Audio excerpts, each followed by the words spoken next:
눈 뜨면 달라진 세상, 조금 알만하면 변해버린 세상. 여러분의 문화 트렌드 가이드가 되어드리겠습니다. 안녕하세요. 문화야 놀자 고민정입니다. 네, 안녕하세요. 문화야 놀자 박권입니다. 반갑습니다. 네, 이렇게 또 한 주가 돌아왔습니다. 네. 오늘 패션은 네. 이런 환경? 네, 환경을 이제 좀 걱정하고 자연 보호에 앞장서는 그런 패션으로 오늘 컨셉을 잡았어요. 그린맨입니다. 어떻습니까? 완전 그린맨. 그린맨처럼 보이기도 하고요. 약간 저는 또 학부모이다 보니까 녹색 어머니회에서 녹색 아버지회가 만들어지는 게 아닌가 이런 생각이 잠깐 들었습니다. 네. 저도 이제 그린 색깔은 처음 입어보는데 네네. 잘 어울립니까? 어떻게? 너무 잘 어울리세요. 괜찮아요? 네네네. 감사합니다. 앞으로 이제 이런 자연적인 색깔, 친환경적인 색깔로 조금 한번 컨셉을 잡아보겠습니다. 네, 오늘 이렇게 친환경적인 방송으로 한번 시작해 보도록 하겠습니다. 문화야 놀자. 네, 좋습니다. 요즘 코로나 때문에 몇 년 동안 잠잠했는데요. 그 풀리면서 지역 축제가 이제 다시 그쵸. 활발하게 되면서 네. 축제 시즌이 되었습니다. 맞아요. 혹시 축제라고 하면은 네. 우리 박건 씨가 또 축제에도 일가견 있지 않나요? 축제 때 예전에 그저 행사 진행을 좀 했었죠. 뭐 요즘은 뭐 이제 안 들어오고 있는데 예전에 뭐 이제 젓갈 축제라든가 뭐 이제 함양 나비 축제 그리고 강원도 뭐 오징어 축제라든가 또 뭐 빙어 축제도 있고 그리고 제가 실제로 진행했던 축제는 이제 예전에 몇 년 전에 고향 꽃박람회에서 꽃축제 요걸 제가 지금 사회를 본 적이 있었어요. 그때 짭짤했는데 그 이후에 연락이 없어요. 이게 마음이 아프다는 겁니다. 예. 예. 짭짤하다는 표현은 젓갈 축제를 얘기하면서 연달았으면 훨씬 더 재밌게 갔을 텐데. 맞아요. 그거 아세요? 근데 이 축제라면은 굉장히 많은 사람들이 즐겁게 즐기는 공간이잖아요. 그렇죠. 근데 사실은 이거 축제를 만드는 많은 사람들이 노력이 있습니다. 맞아요. 그 사람들 노력 없이 한순간에 만들어지는 게 아닙니다. 오늘은 이 본격적으로 이 엄청나게 재미있는 축제를 어떻게 만들어지고 어떤 분들이 만드는지 네. 그 얘기를 좀 중점적으로 해볼까 합니다. 맞아요. 이 축제나 이 공연 기획, 이런 문화 기획이 모든 게 다 이게 문화 콘텐츠 하나로 묶을 수가 있잖아요. 그래서 그렇죠. 오늘은 이 문화 콘텐츠가 어떻게 만들어지고 또 요즘 이 문화 축제 관련돼서 트렌드는 어떤지 한번 알아보도록 하겠습니다. 자, 문화 콘텐츠 전문 기획 제작자, 문화 행사 축제의 화신, 이화신 대표님, 어서 오세요. 안녕하십니까. 네, 반갑습니다. 반갑습니다. 본인 소개 한번 부탁드리겠습니다. 네, 문화 컨텐츠 전문 제작 기획자 이화신 대표라고 합니다. 감사합니다. 이름부터 벌써 화신 아니겠습니까? 화신. 뭐뭐의 화신이라고 우리가 그런 표현 많이 쓰잖아요. 저희 집 앞에 닭발의 화신이라는 닭발의 화신 있어요? 네네 네. 가게 이름이 있는데 갑자기 생각나네요. 그러니까요. 그 이름 때문에 조금 뭐 이제 그런 여러 가지 별명이 좀 있으시죠? 그쵸. 어떤 게 불의 제일- 화신, 불의 불의 화신. 열정의 맞네, 화신, 맞네요. 애정의 화신. 술의 화신. 술의 화신이에요? 술 좀 좋아하세요, 대표님도? 술 좋아하다 보니까 술의 화신이라고. 술의 화신이시구나. 근데 소개를 너무 이화신 그 대표님께서 소개를 너무 간단히 겸손하게 하셨어요. 맞아요. 그래서 그것보다는 구체적으로? 지금 좀 더 구체적으로 하셔야 저는 될것 어떤 일을 같아요. 하고 있다. 그 문화 컨텐츠 전문 제작 기획자라고 말씀드렸는데요. 그 웹툰 기획이라던가 이제 음반 기획, 그다음에 공연 기획 이런 기획들을 계속 20여 년간 해왔습니다. 그러다 보니까 이런 다양한 문화와 관련돼 있는 컨텐츠들을 접목시키는 일들을 하고 있거든요. 그래서 이런 일들에 대해서 표현하는 단어가 뭐가 적당할까 고민하다가 네. 문화 컨텐츠 전문 제작 기획자 이렇게 이제 정했습니다. 또 한번 따라해 볼까요? 문화 컨텐츠 문화 콘텐츠 전문 제작 기획자. 네, 맞습니다. 줄여서 문화 컨텐츠 전문가라고? 문화 콘텐츠 전문가. 이거 딱 좋네요. 네네 그렇게 말씀드리면 그러니까 이제 되겠네요. 문화 콘텐츠의 그 범주 안에 정말 많은 것들이 들어가죠. 네네, 예를 들면 그쵸. 뭐 어떤 것들이 있을까요? 우리가 그냥 쉽게 접하고 있는 뭐 음악도 있을 것이고, 그 다음에 공연도 있을 것이고, 공연? 뮤지컬도 있고, 뮤지컬. 만화도 있고, 뭐 요즘 웹툰이죠? 웹툰도 있고, 뭐 여러 가지 컨텐츠들이 많이 있는 것 같아요. 근데 우리가 이 본격적으로 문화 컨텐츠 또 이번에는 또 많은 컨텐츠 중에서도 사실 공연 쪽 공연 쪽이에요. 축제 쪽에 조금 초점을 두고 얘기를 좀 나눠볼까 하는데 사실 좋아요. 그 전에 네. 우리 이하신 대표님께서는 이 문화 콘텐츠 기획 전문가의 길로 들어선 계기가 있었을 것 같아요. 아, 그쵸. 저는 이제 19살 때 서울에 왔거든요. 네. 처음에 올 때 꿈은 만화가가 되는 것이 꿈이었어요. 만화가요? 네. 근데 만화가의 꿈을 가지고 막상 이제 서울에 올라와가지고 도전을 하다 보니까 공모전이나 뭐 이런 데뷔를 하기 위한 길을 찾다 보니까 생각보다 많이 어렵더라고요. 그러면서 이제 그 좀 여러 가지들을 관심을 가지고 아르바이트를 많이 하게 됐어요. 그 당시에 이제 PC통신이나 뭐 이런 것들도 있었잖아요. 그래서 PC통신 여러 가지 나왔습니다. 정보를 많이 얻어야 내가 좀 뭔가를 할 수 있지 않을까? 이런 생각을 했던 건데요. 그러다가 이제 일본으로 여행을 가서 공연을 관람하게 됐거든요. 네. 이제 그런 공연을 보면서 이런 것도 재밌구나라는 생각을 하게 됐어요. 그렇게 해서 PC통신에서 많은 사람들을 만나고 해외에서 공연을 접하고 그리고 만화가의 꿈을 가지고 있었기 때문에 회사를 이제 설립을 하게 된 거죠. 그래서 2000년에 회사를 이제 처음 설립하면서 그런 그 공연이라던가 이런 정보를 전달할 수 있는 회사로 해서 처음 출발을 하게 됐습니다. 아니 그럼 남들보다 조금 이렇게 창업이 좀 빠른 심편 아니에요? 네, 빨랐죠. 2000년 20살 초반에 이제 창업을 하게 됐으니까. 어떻게 이렇게 빨리 몇 살에 하셨다고요? 23살에 처음 이제 창업을 하게 됐습니다. 아니 나 23살에 난 맨날 나이트에 있었는데 아니 어떻게 이렇게 그 어린 나이에 그렇게 빨리 뭔가 이 사업적인 수단을 발휘할 생각을 하신 거예요? 네, 그때 이제 좀 준비를 하게 됐던 게 네. 어떻게 하면 작가가 빨리 될 수 있을까를 고민을 하다가 처음으로 잡지에 이제 그림을 싣게 됐거든요. 네. 원고료 받기로 한 게 16만 원이었는데 6개월 후에 결제가 되더라고요. 이건 아닌데 너무 힘들다 이런 생각을 하게 되면서 왜 이렇게 늦게 줘? 그러게요. 하여튼 출판사에서 이제 좀 그때 많이 고민을 했었어요. 이 진로가 옳은가에 대해서. 왜냐면 선배들하고 같이 한 화실에서 살고 있었거든요. 7명이. 그 선배들은 데뷔를 하기 위해서 부모님들이 지원을 해주시고 계신 상황인데 저는 이제 14시간씩 시간당 1,400원짜리 아르바이트를 하면서 내가 이걸 견뎌낼 수 있을까? 이런 고민을 많이 하다가 좀 장사를 좀 하게 됐어요. 장사를 도매 갑자기? 유통으로 해서 이제 장사를 하게 되면서 나중에 이제 이걸로 해야 되겠다라고 결정하게 된 계기가 이제 PC통신에서 동호회를 하면서 네. 회원이 30만 명 정도 모이게 됐어요. 이름이 제가 타이틀이? 글 쓰는 걸 좋아하니까. 동호회 타이틀이 무슨? 일본 음악 동호회였거든요. 야 일본 음악 동호회. 예. 언더그라운드라는 동호회를 만들어가지고 4대 통신 연합으로서 공연을 하고 뭐 이벤트도 하고 제가 콘서트 리뷰나 이런 글을 많이 썼거든요. 네. 그러다 보니까 이 사람들하고 같이 뭔가를 만들면 재밌는 뭔가를 할 수 있지 않을까 해가지고 일본 음악 잡지를 락킨 재팬이라는 잡지를 2000년에 창간을 해서 하게 됐습니다. 그걸 참관하셨어요? 네. 그러면 생각해보세요. 인터넷 PC 네네네. 동호회 이런 걸로 해서 이미 거기 멤버들이 몇십만 명 그렇죠. 구매자들이. 있는 상태에서 아니 되게 옛날 분이신데 이분? 네네. 아니 뭐 천리안 이런 거 말씀하시는 거예요? 지금 그렇죠. 말씀하시는 게 너무 딱 옛날 하얀 분이신데? 나누리 아니 너무 천리안. 옛날 건데 그걸 아는 네. 나는 뭐냐고. 그걸 난 잘 알고 있어 나는. 아유 오늘 녹색 네. 야, 정말 대단하십니다. 어쨌든 그분들이 이제 같은 좋아하는 것을 이제 공유하지만 그분들이 또 잠재적인 또 고객이 됐군요. 고객이기도 하고 팬들이기도 하고. 그러네. 네. 근데 잠재적인 고객이 아니라 완전 맞춤형 고객이네요. 그렇죠. 지금으로 치면 이제 파워블로그도 지나서 인플루언서들이 모여 있는 거죠. 그쵸. 거기에서 이미 글을 이하신- 쓰고 같이 놀 수 있는. 그러니까 이하신 대표님은 이미 20여 년 전에 그 인플루언서를 하셨네요. 그리고 인플루언서를 한 정도가 아니라 그래요. 그런 블로그 인플루언서를 다 모아 있는 데서 연합회라고 하잖아요. 동호회, 그쵸. 예. 연합회, 뭐 이렇게 해가지고 모여가지고 같이 활동을 하다 보니까 그게 이제 처음 시작이 돼서 잡지사를 차리자. 공연 기획도 여기서 같이 하자. 우와. 우리가 좋아하는 해외 뮤지션들을 불러오자.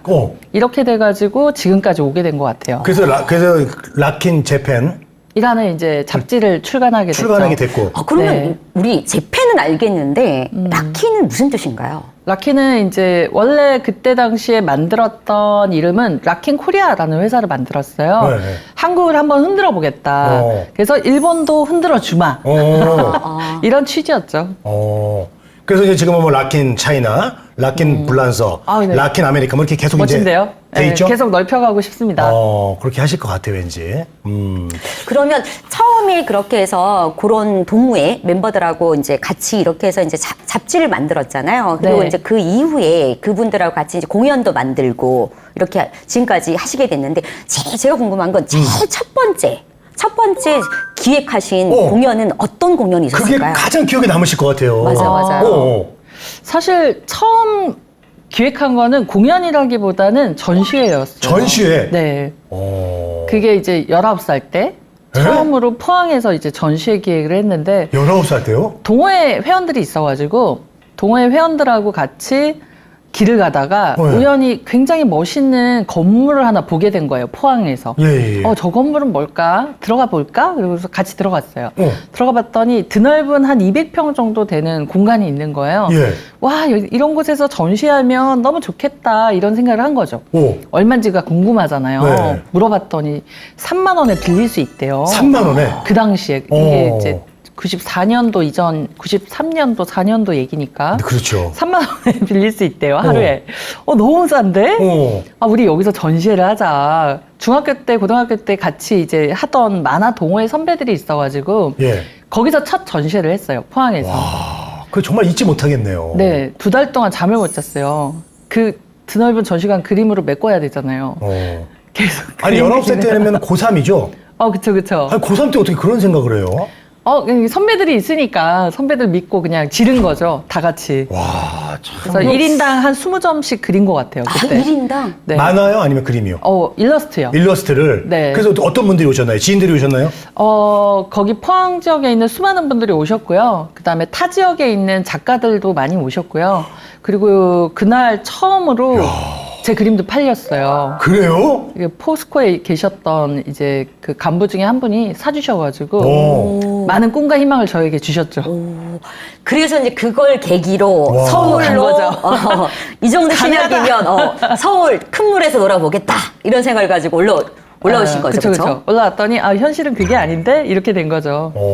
근데 제가 알기로는 이하신 대표님께서 이런 공연 기획 이런 것도 많이 하시면서 행사들도 많이 기획해 주시고 그랬는데 또 브랜드도 만드셨다고 얘기 들었거든요. 그쵸. 공연은 진짜 한 1년에 100회, 150회 정도 하는 것 같아요. 정말 코로나 이전에 매년 수많은 공연을 했던 것 같은데 우리 회사만의 혹은 저만의 브랜드를 갖고 싶다라는 욕심이 계속 있었거든요. 예. 누군가를 위한 공연만 계속 1년에 100개 이상씩 하다가 우리를 위한 공연을 하고 싶다라는 생각을 하게 됐는데 그렇게 해서 만든 게 이제 홍대야 놀자. 홍대야 라는 놀자? 시리즈 페스티벌을 만들게 됐습니다. 그게 언제예요, 그게? 2019년 첫 공연을 이제 하게 되는 거예요. 2019년? 네네. 근데 바로 코로나가 그냥 그쵸. 와버렸네. 2019년도 두 번의 페스티벌을 하고 네. 2020년도에 바로 코로나가 오게 된 거죠. 근데 이제 중요한 건 여기서 이제 2019년도에 이 홍대야 놀자 이 그래요. 페스티벌 자체가 굉장히 성공적으로 맞아요. 했거든요. 맞아요. 소문이 많이 났더라고요. 네네네. 엄청난 소문이 있었습니다. 그래서 그 얘기를 홍대야 놀자가 사실은 뭐 이렇게 뭐 브랜드가 만들어지고 난 다음에 사람들은 많이 알지만 사실은 뭐 어떻게 그쵸, 만들어졌는지. 말씀은 쉽게 하시지만 그 과정이라고 네. 하는 거는 그렇게 쉽게만 한 건 아니거든요. 또 어떻게 그렇게 만들어진 거예요? 원래 이제 페스티벌을 많이 준비를 했었고, 개최를 했었습니다. 네. 이제 그런 페스티벌, 뭐, 예를 들어서 저희가 전남굴의 자연드림 락 페스티벌이라든가, 평창 올림픽 D100일 해가지고 광화문에서 했던 예. 시티 슬라이드 페스티벌이라든가 여러 가지들을 진행을 했었는데요. 홍대야 놀자는 이제 홍대라는 곳이 우리가 기억하고 있는 홍대는 그 2000년도 이전하고 2000년도 이후 그리고 2010년도 이후 이렇게 약간 나눠지는 것 같아요. 2000년도 이전에는 뭔가 이렇게 질서정연하지 못한 상태에서 조그만한 공연장에서 새로운 걸 찾는 사람들이 찾아가서 새로운 아티스트들을 만날 수 있는 그런 좀 문화공간 같은 지역의 느낌들이 있었어요. 신촌, 홍대 뭐 이런 곳들이. 그리고 2010년도 이전에 홍대라고 하면 뭔가 인디 레이블들의 성지 같은 느낌이 있었어요. 크라잉넛이라던가 뭐 크라잉넛은 드럭, 뭐 어디는 어디 가서 그런 많이 봤어요. 뭔가 그런 것들이 이제 딱 정형이 어느 정도 잡혀가는 시기. 근데 그 이후에 2020년 정도 돼가면서 2010년대 후반이죠. 네. 갑자기 이제 부동산이 이렇게 막 오르기 시작하면서 공연장들이 없어지기 시작하고 맞아. 레이블들이 다른 지역으로 이제 떠나가기 시작한 거예요. 그러다 보니까 우리가 알고 있던 조그만 아틀리에나 뭐 공연장들이나 이런 것들이 점점 줄어들고 그 운영하시는 분들도 아티스트 분들이 많았거든요. 네. 운영하기 힘들다. 그쵸.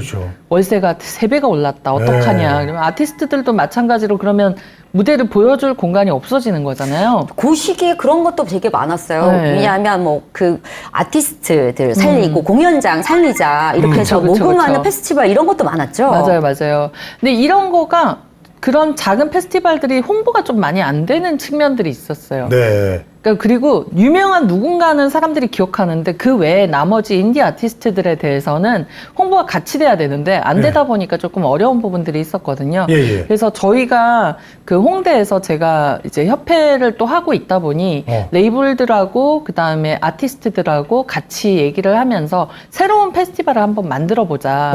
어떻게 하면 우리가 여기서 살아남고 싶다라는 걸 사람들한테 전달을 하고 홍대라는 곳이 아티스트들한테는 문화의 중심지라는 거를 좀 전달할 수 있을까?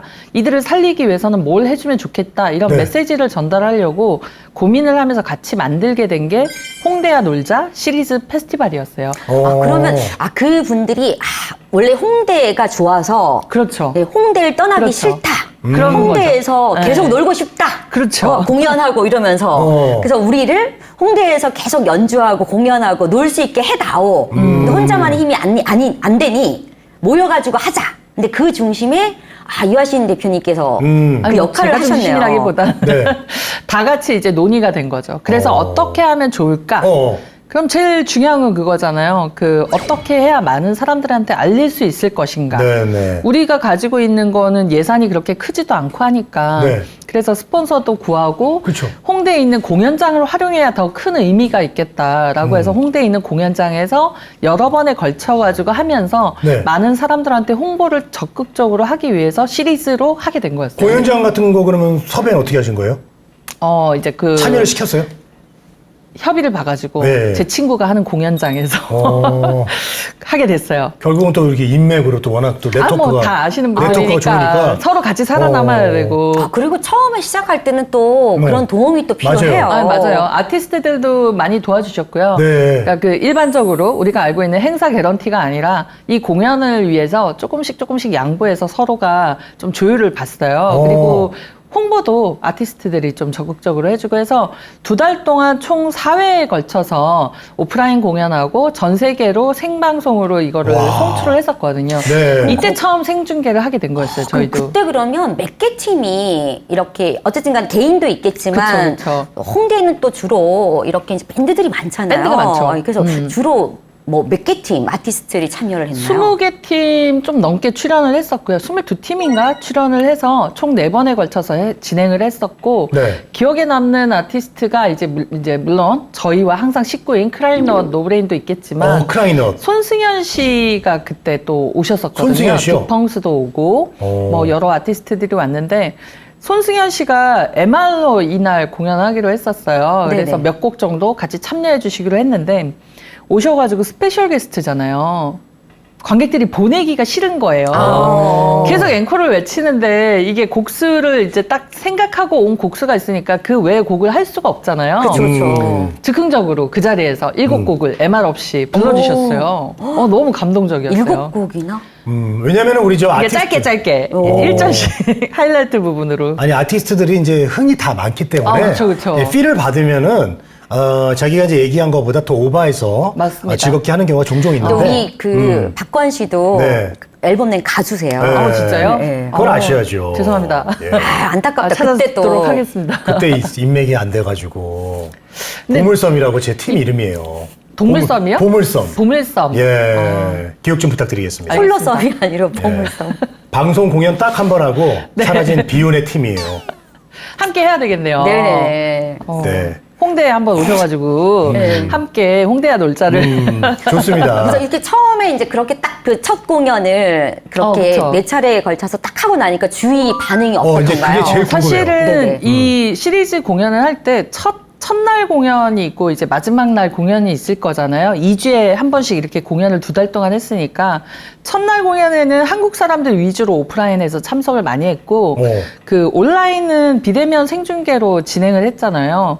그 온라인 같은 경우에는 외국인들이 많았고 오프라인 상에서는 한국인들이 많았어요. 근데 이게 입소문을 타기 시작하니까 마지막 3회, 4회째에 가서는 네. 외국인 관객들이 상당히 많이 늘어났어요. 그러니까 이 외국인들한테 물어보니까 그런 얘기 하더라고요. 해외에서 한국에 왔을 때 홍대 가면 공연 많이 볼 수 있다고 들었는데 그쵸. 어디서 하는지를 모르겠다. 그리고 내가 갈 수 있는 공연이 어딘지를 모르겠다. 그런 얘기를 하더라고요. 근데 저희가 이 공연을 홍보하고 아티스트에 대한 걸 홍보하기 위해서 길거리에 버스킹 공연을 몇 번 잡아서 진행을 했었어요. 그래서 길거리에서 버스킹으로 하면서 이 공연을 하고 있다라는 것들을 이제 홍보 공연을 매주 진행을 했었는데 그때 외국인들이 이제 알게 된 친구들이 자기네 그런 동호회 모임? 뭐 이런 블로그 같은 게 있대요. 네. 거기다가 이제 많이 정보 공유를 해가지고 공연을 보러 많이 왔더라고요. 그리고 제일 기억에 남는 거는 홍대 놀자 첫 해에 전 세계인들이 이제 들어왔다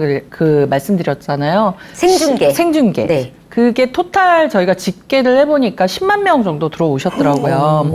그래서 저는 그때 생중계 방송을 처음 하게 된 거였거든요. 네. 그게 전 세계로 송출이 되면서 이렇게 사람들이 들어올 수 있다라는 게 되게 신기했어요. 아는 후배가 또 이런 생중계 전문 채널을 하나 새로 만들었는데 네. 같이 해보면 안 되냐 이렇게 물어본 거였거든요. 네.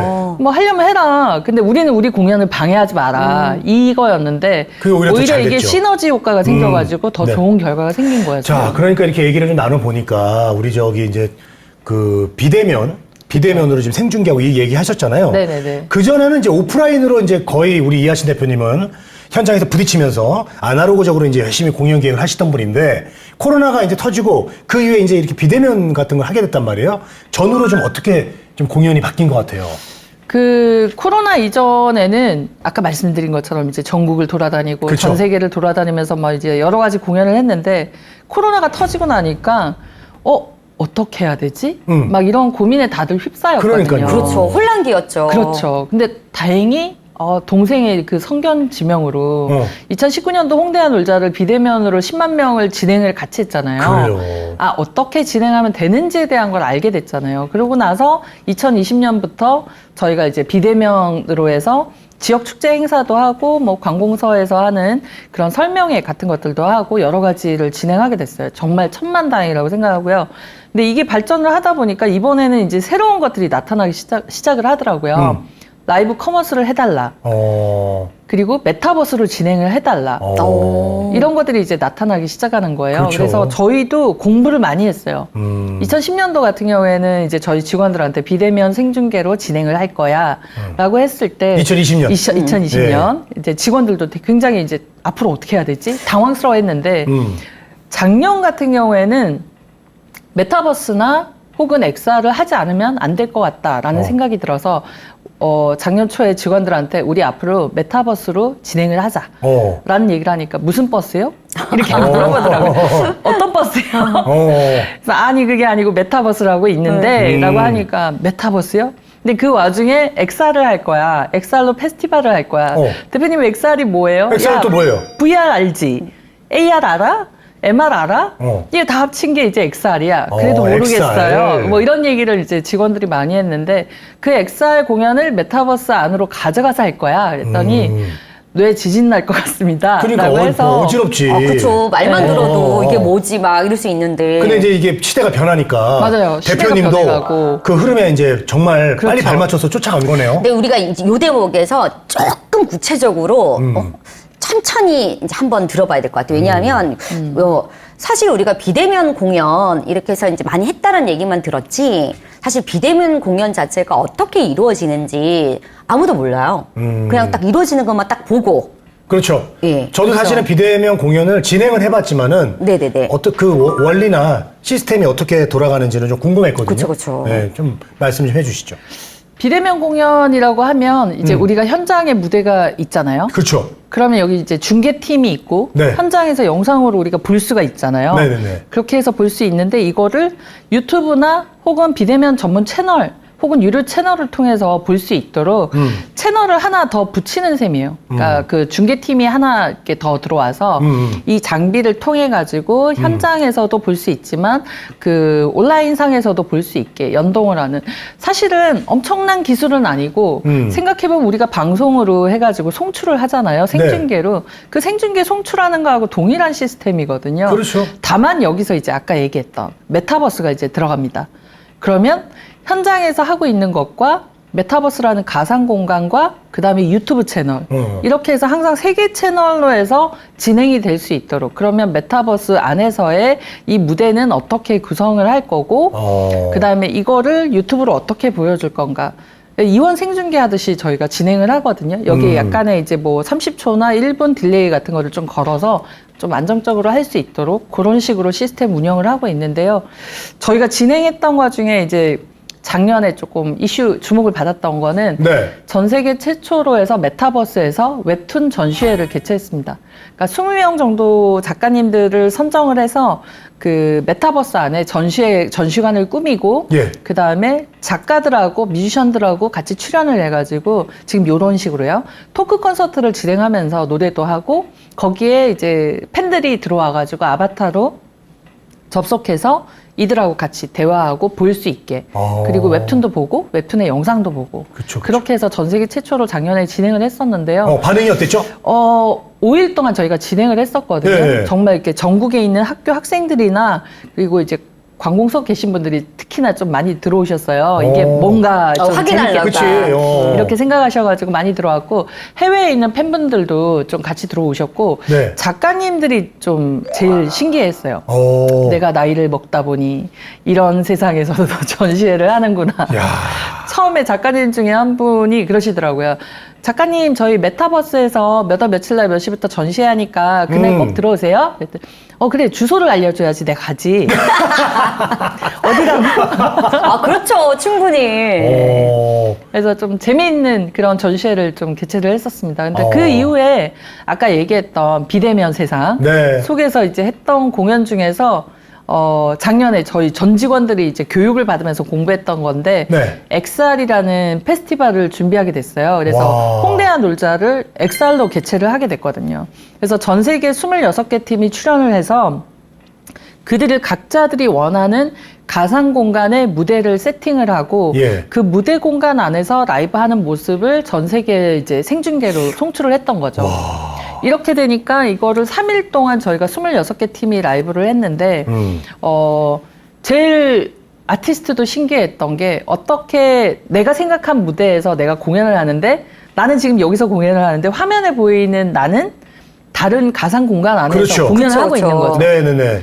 너무 신기하다고. 그렇죠. 근데 이게 그 아이돌들 같은 경우에는 이제 뭐 유명한 방송국에서, 그러니까 유명하게 큰 시상식이나 이런 걸 준비하면서 그런 무대 경험들이 있잖아요. 그렇죠. 저 예전에 근데 홀로그램 같은 것도 그렇죠, 많이 그렇죠. 쇼도 하고 하니까. 근데 홍대와 놀자에 출연했던 아티스트는 사실은 홍대에 있는 아티스트들이 많잖아요. 이들은 이런 걸 느껴볼 기회가 없었거든요. 얼마나 근데 좋았을까. 같이 이걸 만들면서 너무 신기하다고. 네. 그리고 이런 걸 같이 저희도 만들면서 이제 배우게 된 게, 비대면이라는 것으로 전달이 되니까 음향이라던가 연출이라던가 그 다음에 팬들이 왔을 때 어떤 걸 재밌어 하는지라든가 이런 거에 대한 그런 공부가 많이 필요했고 많이 공부가 된 것 같아요. 왜냐하면 이게 약간은 또 관찰자 입장이 되니까 그쵸. 그게 뚜렷이 또 보이니까 그런 쪽으로 데이터베이스가 되게 많이 생길 것 같아요. 맞아요. 네. 그러니까 그냥 단순하게 홍대와 놀자 2019년도에 10만 명이 들어왔으니까 돈 내고도 들어오지 않을까? 이렇게 해서 공연을 하면 큰일 나는 거죠. 그렇죠, 그렇죠. 온라인으로 봤을 때는 온라인으로 어떤 매력이 있기 때문에 팬들이 돈을 내고 티켓을 사서 들어오겠다. 여기에 대한 공부가 많이 필요한 이 것 같아요. 대목에서 궁금하지 않아요? 이 비대면 온라인 이 티켓 값은 과연 얼마인가? 그래요. 그거는 어떻게 돼요? 티켓 값이? 예를 들면 홍대와 놀자 오프라인이 35,000원 내외거든요. 근데 온라인 공연 같은 경우에는 이제 15,000원에서 22,000원 사이? 그걸 결제를 해야지 들어올 수 있는 거예요? 그렇죠. 유료 공연입니다. 유료 공연이고. 네. 이게 다 시대가 이렇게 또 팬데믹 상황이 오고 하니까 또 거기에 발맞춰서 이렇게 또 바뀌는 거지. 만약에 또 이런 일이 없었다면은 어떻게 천천히 됐을까요? 갔겠죠. 제 생각엔 좀 천천히 왔겠죠. 근데 언젠간 올 것들이었어요. 그렇죠, 그렇죠. 바뀌긴 네. 바뀌었을 건데. 언젠간 올 것들인 것 같긴 한데. 메타버스가 엄청나게 빠르게 발전했잖아요. 저희가 생각하는 것보다 메타버스를 활용해서 하고 있는 것들이 굉장히 많은데 지금 뭐 이프렌즈나 제페토나 여러 가지 메타버스 공간들이 이제 지금 올해 또 새로 하반기에 오픈하려고 준비하는 데들도 있거든요. 근데 기존의 메타버스 같은 경우에는 그냥 메타버스라는 새로운 신기한 데가 있어 이런 느낌이었으면 지금은 메타버스에서 뭐 BTS도 그렇고 여러 아티스트들의 콘서트나 팬미팅이나 이런 게 이루어지잖아요. 그렇죠. 근데 앞으로의 메타버스는 NFT 콘텐츠를 판매하는 채널도 되지만 그 안에서 라이브 커머스나 이커머스를 통해서 제품도 구매하고 팬미팅도 하고 거기서 이벤트도 하고 뭐 여러 가지가 진행될 수 있을 거라고 생각하거든요. 왜냐하면 그 세대별로 변화가 뭐냐 그러면 예를 들자면 그 우리 때 뭐 예를 들면 더 우리 많은 때. 죄송해요 우리라고 해서 너무 죄송한데 우리가 없네요 이제 뭐 좌우를 둘러보니까 우리가 없네 나 때 할 수 없네 정말 네, 그래요.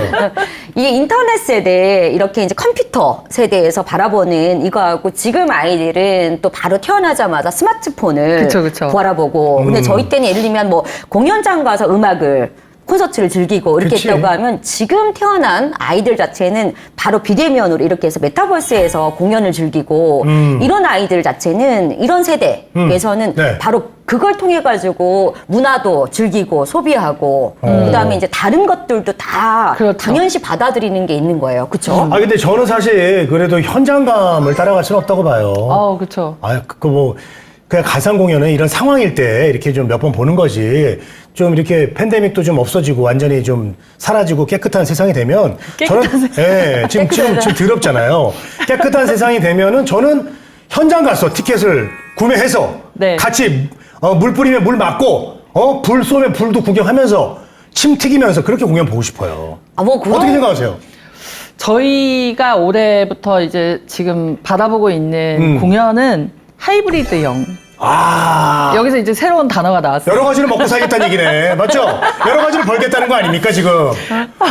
오프라인, 온라인 다 벌겠다는 거. 아니 다 오프라인하고 온라인하고. 모른다는 게 아니잖아요 지금. 그러니까 어쨌든 두 가지 다 이렇게 매력을 아니, 준다면. 사실 비대면의 매력은 그거잖아요. 올 수 없는 사람들이 그치. 즐길 수 있는 거. 그치. 근데 이제 네. 물론 이런 건 있겠죠. 오프라인에서 느낄 수 있는 걸 온라인에 느낄 수 없어요. 힘들죠. 절대. 그 땀 튀기고 땀도 그런 나고, 열정과 뭐. 이런 것들을 느낄 수가 없거든요. 연예인들이 이렇게 물도 뿌려준단 말이야. 그쵸. 물 뿌려주는데. 근데 이제 비대면에서의 장점은 그거잖아요. 우리나라에서 지금 하고 있는 것들을 해외에 있는 사람들한테 보여주고 그게 실시간에 컸죠. 감동을 줄 수 있는 부분. 맞아요. 이런 것들이 있잖아요. 지자체가 그 지역을 홍보하기 위한 예산을 엄청나게 쓰고 계신데 해외에 있는 관광객들 오라고 많이 초대를 하잖아요. 근데 비대면으로 해서 이걸 보여줄 수 있는 창이 넓어지면 네. 그만큼 더 관심을 많은 사람들이 가질 수도 있고 그렇죠. 한국 컨텐츠에 대해서도 그만큼 해외에 있는 외국인들이 많이 관심을 가질 수 있으니까 좋은 것 같아요. 저는. 둘 다 하면 너무 좋은 거죠. 왜냐면 그러니까. 다만 여기서 문제가 있어요. 어. 문제요? 예산은 안 올려주시더라고요. 아이고, 그러면 안 되지. 둘 다 하는데 예. 우리 저 지자체 관계자분들께 예산 좀 올려달라고 한마디 좀 부탁드리겠습니다. 예. 지금 보고 더 계시거든요. 멋진 공연을 만들겠습니다. 예산을 좀 올려주십시오. 알겠습니다. 그리고 아까 또 말씀하시기를 또 해외 공연도 말씀하셨는데 또 인상 깊은 이런 해외 공연 에피소드도 많으실 것 같아요. 네. 해외 공연은 진짜 여러 국가에서 많이 했는데요. 이제 가까운 중국이라든가 일본이라든가 뭐 대만도 있고 인도도 있고 여러 국가에서 좀 공연을 많이 했었는데 기억에 남는 잠시만요. 공연들이 거기 가서 했다는 거예요? 그쵸. 그쵸. 가야죠. 여기서 한 거를 거기 사람들 아니죠. 보여준 게 아니고? 아니. 가서. 예전에? 네네네. 예. 코로나 이전에. 코로나 이전에? 예, 그래서요?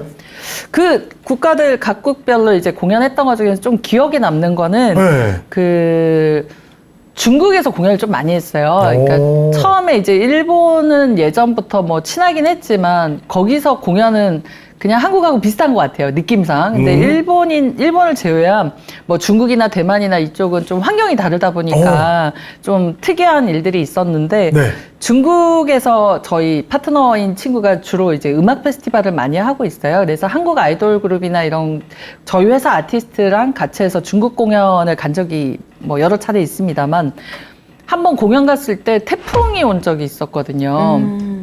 갑자기 막 폭우가 내리고 그래서 아이고, 어째요? 콘서트의 이제 마지막 엔딩인데 우리 팀하고 지금 아이돌 그룹 하나만 남았는데 그렇게 몰려오니까 공연이 잠시 중단이 됐어요.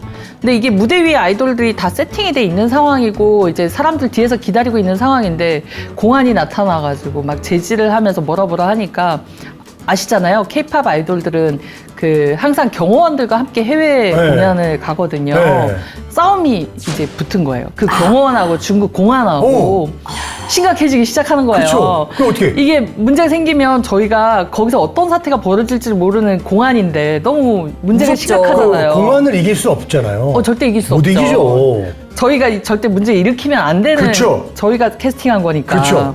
그래서 그거 중재를 하느라고 제가 진짜 진땀을 뺐었거든요. 그때 중국에서 공연할 때 제일 심각했던 상황이 그때 상황이었던 것 같아요. 그리고 러시아 공연을 갔었던 적이 근데 어쨌든 있었는데 중재는 잘 된 거죠. 잘 됐죠. 아, 해결 안 네네네. 되면 제가 여기 없을 수 있는데 맞습니다. 맞습니다. 또 러시아에서 공연했을 때는 저희가 항상 이제 공연을 하게 되면 저희는 한국인으로서 외국을 나가잖아요. 근데 출국 당일날 갑자기 그 아티스트 콘서트를 러시아에서 하기로 한 아티스트 2명 중에 1명이 그 비자가 없어서 못 간다는 거예요. 그래서 무슨 일이야? 한국인이잖아 라고 했더니 국적이 한국 사람이 아닌데요. 그러니까 알고 보니 왜 외형은 한국 사람인데 외국의 국적을 가지신 분들이 계시잖아요. 네, 있죠. 아티스트들 네. 중에서. 그러니까 러시아 같은 경우에는 한국 국적이면은 그냥 비자 없이 갈 수 있거든요. 근데 캐나다 국적이신 거예요. 이거. 그래서 못 간다는 거예요. 당일날. 그러니까 이미 다 확인하고 끝났어야 될 그러게, 일이 갑자기 그러게. 당일날 이게 그렇죠. 어떻게 된 건가. 그렇게 해가지고 결국은 그 주최 측하고 협의를 해가지고 예. 멤버 1명이 가서 2시간 동안 단독 콘서트를 하는 걸로. 그럼- 정말 진땀 빼면서 프로그램 다시 수정해가지고. 한 명만? 네. 그럼 그 국적 그치, 다르신 못 분은 가고. 아예 못 가고? 아예 못 가고. 아이고. 그렇게 해서 공연을 한 적도 있었고요. 이제 마지막에 지금 그 코로나 터지기 일보 직전이었던 2019년도 연말 12월 달 인도 공연을 간 적이 있었거든요. 근데 인도가 어쨌든 그 코로나 직전 대형 공연으로서는 그 마지막 공연이었기 때문에 저한테는 제일 기억에 남는데요. 12월 4일 날 인도에서 이제 공연을 개최하는데 비행기만 한 39시간 걸린 것 같아요. 거기 가요? 네, 그러니까 저희가 한국에서 뉴델리 가서 거기서 다시 뭄바이 가고 뭄바이에서 나갈랜드 가가지고 공연을 했거든요. 네. 무슨 부족이 살고 있대요. 그 중국 국경하고 가까운 곳이라고 하셔가지고 되게 겁을 많이 먹었어요. 그러니까 관객이 오기나 오는 걸까? 단독 콘서트인데 이게 괜찮나? 막 이런 수많은 걱정을 가지고 갔는데 총 연출을 제가 맡은 상황이었거든요. 근데 무대 연출을 해야 되니까 자료랑 다 보내줬는데 항상 해외 공연하면 걱정하는 게 그런 거거든요. 이게 내가 보낸 큐시트와 이 연출에 대한 것들을 그들이 이해했을까? 내가 요청한 장비가 거기 도착해 있을까? 없으면 그치. 어떡하지? 막 이런 고민들이 맞아, 맞아. 쌓여있거든요. 그리고 무대에는 또 그대로 만들어져 있을까부터 그쵸. 걱정이 그리고 너무 많죠. 통역이 제대로 와 있을까? 가끔 통역이 분명히 한국말 하신다는 분이 오셨는데 한국말을 잘 못하시는 외국인이 와 있는 경우도 있었거든요. 그래서 그 공연을 가서 저희가 비행기를 그 나갈랜드라는 곳에 내렸는데 왜 그 학교 운동장 있잖아요. 예. 모래로 이렇게 깔려 있는 그렇죠. 그런 곳이었어요. 비행기가 내린 곳이. 그러니까 비행기 내리면 뭐 이렇게 게이트가 있고 이런 게 아니고요. 네. 내려서 그냥 모래바닥에? 모래바닥 걸어가가지고 버스 정류장 같은 곳으로 이제 가야 되는 거예요. 네. 그래서 그렇게 나가는데 큰일 났다. 그 순간부터 이제 오만 생각이 다 드는 거죠. 이거 공연할 수 있을까? 여기는 어디지? 이런 생각이 드는 거죠. 예. 그렇게 해가지고 나가서 보니까 다행히 많은 사람들이 환호성이 들리더라고요. 우리가 도착하자마자부터. 그러니까 팬분들이 미리 와 있었던 거예요. 그래서 거기서 공연이 유료로 해서 7,000명 정도 오셨어요. 예. 많은 걱정을 좀 했었는데 네. 다행히 무사히 공연을 마쳤고 끝나고 나서 이제 K-팝 댄스 플레이가 있어가지고 멤버들도 그렇고 관객들도 그렇고 정말 신나게 이제 밤새도록 춤을 추고 놀았던 그런 기억이 있는 것 참 같아요. 좋은 기억이신 것 같아요. 그 이 행사나 이 공연 같은 게 정말로 이 결과나 어떤 반응들이 바로 보이잖아요. 맞아요, 어떤 맞아요. 다른 그렇죠. 일에 비해서. 그래가지고 이제 이게 정말 열심히 하고 노력해가지고 이제 준비를 했어. 근데 잘 끝났어. 그리고 박수가 쏟아지는 거예요. 그럴 때는 기분이 어떠세요? 기분 너무 좋죠. 약간의 이제 그 같이 함께 고생했던 친구들하고 정말 눈물이 날 때도 있잖아요. 네. 네, 우리가 감동을 받아서 반대로. 너무 지금 인도 같은 경우에도 그랬었거든요. 끝나고 나서 감동이 밀려오는 거예요. 와. 그리고 왜냐하면 또 가기 직전에 내렸는데 자갈 바치고 이러는데 걱정이 39시간 또, 동안 비행기 타고. 너무 많았으니까. 그러면은 그 반대로 열심히 했어. 근데 반응이 생각보다 좀 안 좋은 것 같아. 그럼 또 어떠세요? 그러면 너무 허탈스럽지 않을까요? 허무하고. 그러니까 저희는 사실은 그렇게 좀 누군가를 만족시키기 위한 공연이지만 내가 만족해야 되는 게 제일 우선이거든요. 왜냐면 내가 원하는 퀄리티로 이게 연출이 돼야 된다. 기획자는 그렇잖아요. 네네네. 그런 욕심이 있으니까 그런데 이게 원하는 결과치만큼 못 나왔더라도 최선을 다했어.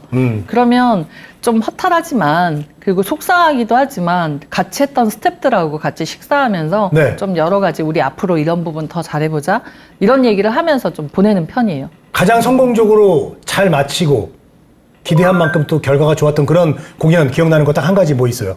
저희 아까 얘기했던 홍대야 놀자. 그게 2019년도 첫 번째 공연. 그게 어떤 다른 공연하고도 비교를 할 수 없는 이유는 저희가 상표 등록을 했습니다. 그러니까 저희의 브랜드기도 하고 저희가 저뿐만 아니라 저와 같이 했던 스태프들이 좀 자부심을 느낄 수 있는 우리 거야. 네. 이런 게 있으니까 그 어떤 큰 페스티벌이나 공연하고 비교할 수 없는 것 같아요. 근데 약간 그래요? 홍대야 놀자 이러면 사실 우리는 홍대를 지명으로 약간 알고 있잖아요. 근데 지금 말씀하시는 거는 홍대 자체가 약간 놀이 문화의 약간 상징적인 그렇죠. 그렇죠. 그런 걸로 해가지고 전 세계가 홍대야 놀자 이런 페스티벌을 했으면 좋겠네요. 맞습니다. 전 세계에 또 우리 홍대를 많이 알리는 그런 역할을 해주셨어요, 보니까. 네네네. 얘기 들어보니까. 그리고 그 공연 기획이라고 하는 게 사실은 이게 쉽다면 쉬운 거고 어렵다면 어려운 거고 그런데 많은 분들이 또 관심을 갖는 분야이기도 하잖아요. 또 비대면 또 영역까지 또 확장이 되고 이렇게 해서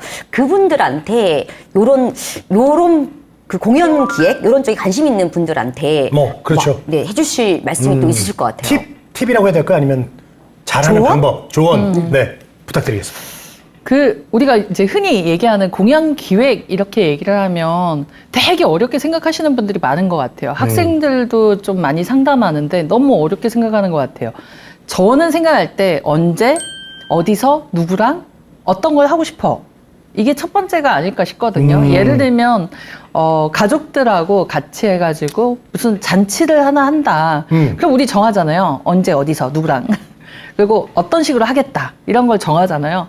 이런 식으로 소규모 공연들을 조금 하나씩 만들어 가다 보면 이게 이제 더 큰 규모로 해서 만들 수 있지 않을까 이렇게 생각하거든요.